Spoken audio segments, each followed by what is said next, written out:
Hello and welcome back to the European Cybersecurity Challenge 2024 live in Turin. I'm here with our next guest, Pedro Adao, head coach of Team Portugal and coach of Team Europe. Welcome, Pedro. Thank you for the invitation. So, Pedro, could you give us a brief introduction about yourself? So my name is Pedro. I'm a professor at the University of Lisbon, and I'm one of the coordinators of the Cybersecurity Challenge in Portugal.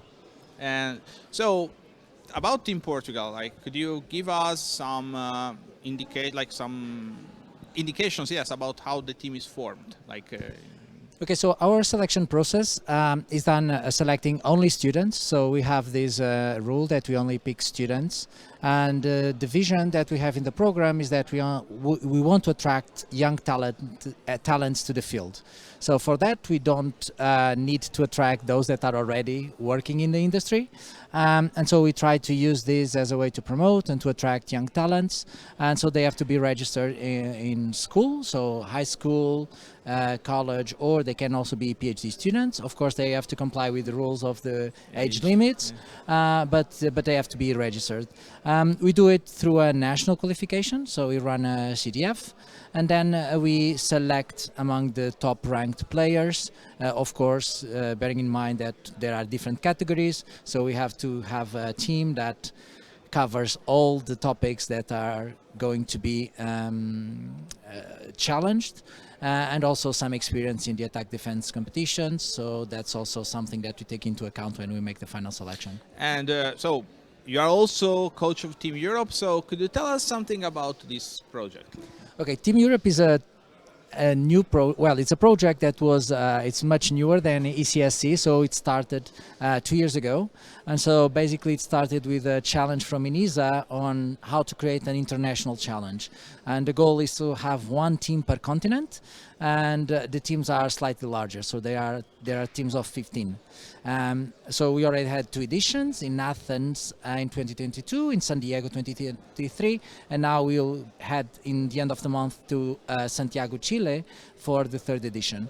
So the team is the rules that we have to compose the team are each nation proposes 2 candidates as to the cohort, and we also select some additional players last year through OpenECSC, for instance. And then we run 2 boot camps with all the cohorts. So we have 2 very interesting boot camps with around 60 players from all over Europe. And then in the end we have to make a short list. This year we shortlisted to 21, and eventually we cut to the 17 that are going to fly to Santiago. So it's a very interesting project. So I think it's a very nice complement to what we have here in ECSC. So ECSC, each country brings their own team, but now when you enter the field, well, as soon as the competition is over, you see that a lot of people will be chatting from different teams, and more often than not those players are players that are either currently in Team Europe or are alumni of Team Europe, and they are basically reconnecting. So if you look at ECSC as promoting connections within a country, Team Europe will then connect these national graphs of connections that you have. And so it's a really interesting project, and I have the pleasure, together with 4 other coaches, to be ahead of Team Europe this year. Yeah, I can tell it's a really fantastic project. So Pedro, are you enjoying Turin?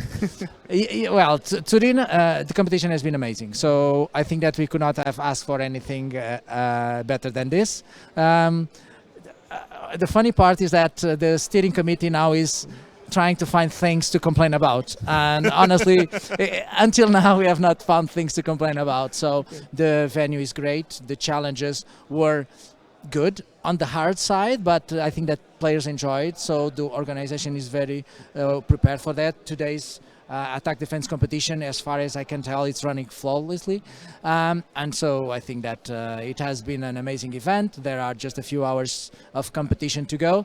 I don't expect anything to happen, and so I think it has been really great. That's amazing. So Pedro, one last thing about so there are so many young talents here playing, as you were also mentioning. So could you give them a word of advice for their future?